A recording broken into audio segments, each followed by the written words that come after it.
તો જય દ્વારકાધીશ બધા મિત્રોને તમારું સ્વાગત છે મારા બ્રેન્ડ ન્યુ બ્લોગમાં. આપણે કાઢી લીધી ગાડી અને નીકળી જાય ગેરેજે. હજી ઘેરેથી નીકળતા તો અમે તો જેસીબી વાળા રસ્તો જ બ્લોક કરી નાખ્યો તો આખો.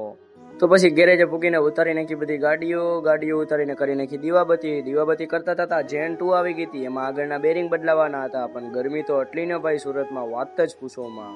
પછી એક કુરિયર માંથી પાર્સલ આવી ગયું. પાર્સલ ખોલીને જોઈએ તો પાર્સલમાં તો મોટર હતી. આ મોટર તો રિપેર કરવાની હતી.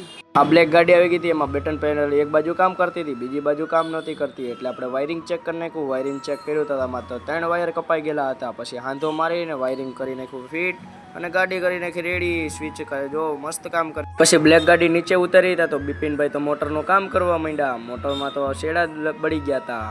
પછી આપણે આ બ્લુ ગંધારી ગાડી આવી ગઈ હતી, કેમ કે આમાં તો ચરાક હતું. પછી આમાં તો બ્રેક જ નથી લાગતી, તો આપણે બ્રેક પાઇપ ખોલી નાખી ચપટી મારીને. પછી આમાં બ્રેક પાઇપ નાખી દીધી, બ્રેક ઓઇલ નાખી દીધું હતું. પછી કરી નાખી રેડી બ્રેક. પછી બપોર પડી ગયા એટલે આપણે બે ગયા જમવામાં તો આજે ઊંધિયું હતું, મજા જ આવી ગઈ. પછી આપણે પોગી ગયા હતા આપણા જૂના ગેરેજ એટલે ભાવેશભાઈ ના ગેરેજે. તો ભાણો તો ગાડી ધોતો હતો અને ભાવેશભાઈ તો ગીતું સાંભળતા હતા. હું વાત છે.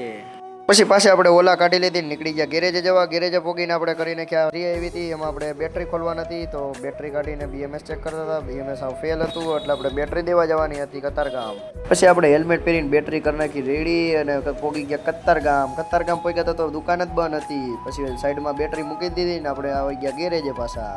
પછી સાંજે ગેરેજ વધાવી લીધું ને નીકળી ગયા સીધા મઠ્ઠો લેવા. મઠ્ઠાની દુકાને પોગીને મઠ્ઠો લઈ લીધો અને કાઢી લીધી આપણી ઓલા. ઘરે પોગી ગયા ને બેસી ગયા જમવા. મઠ્ઠો હતો અને પૂરી ને બપોરનું ઊંધિયું. ચલો બેસી જાય જમવા. તો બસ મિત્રો, આ વ્લોગ અહીંયા સુધી. તમને મારો વ્લોગ ગમ્યો હોય તો લાઈક શેર સબસ્ક્રાઈબ. જય દ્વારકાધીશ.